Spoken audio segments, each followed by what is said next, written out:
I'm heartened to see people like all three of you fighting this battle. I feel that it is a battle that I'm fighting, and I'm meeting patriots of every conceivable stripe who have all realized that something very serious is afoot.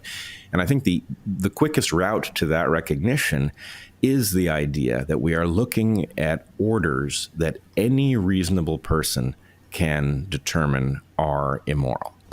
And the fact is, immoral orders have a special status. For me, that status is codified by Nuremberg. And the idea that the world, in the aftermath of the Holocaust and World War II, it spent a great deal of effort figuring out what one was supposed to do at the point they had been ordered to do something obviously immoral.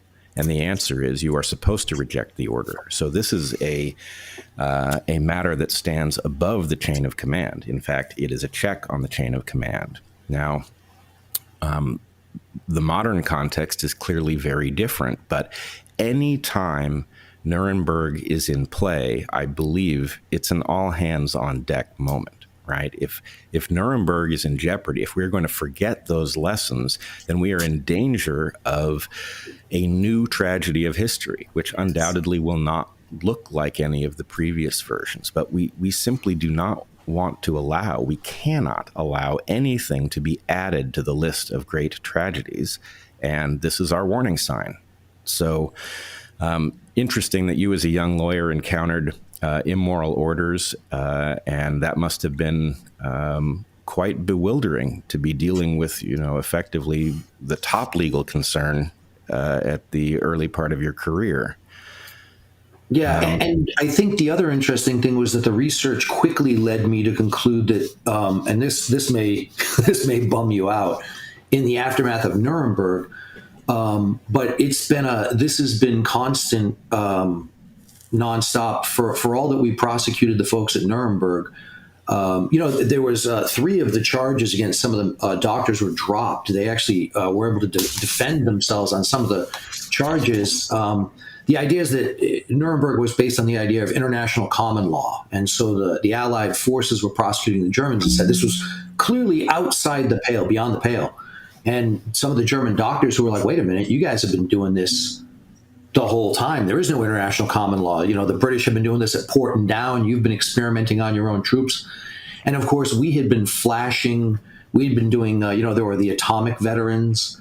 And then, of course, you fast forward into Korea and post, 52 to 64, I think was the MK Ultra program, the joint Army, CIA, unwittingly giving them hallucinogens. And there was a Senate report done during the Gulf War,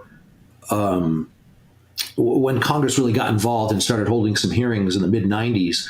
There's a Senate print, 103-97, and it's called the Rockefeller Report, named for the senator.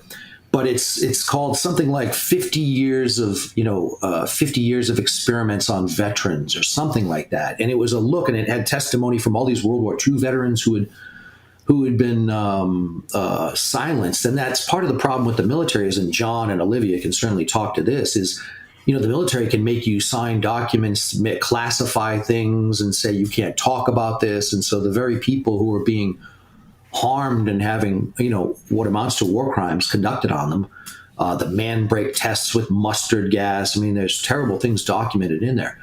But that's been nonstop, and you can take that right through Agent Orange, all the way up through then the Gulf War. So I hate to say it. I mean, as much as we point to Nuremberg and the U.S.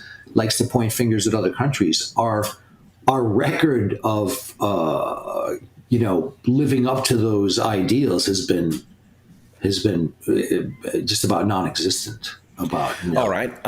Well, I accept what you say, and I know a good deal about several of the subjects you mentioned, so I would agree that this is hardly the unique new violation. On the other hand, there's obviously something about the scale of this violation that is, I would argue, unprecedented, because not only is it being inflicted upon members of the military, it's being inflicted simultaneously across the civilian population, and not just in the U.S. either. This has been a global effort. And so something unprecedented is taking place here, but we are wise to be reminded of the long history of explorations of how effective Nuremberg really is as a policy.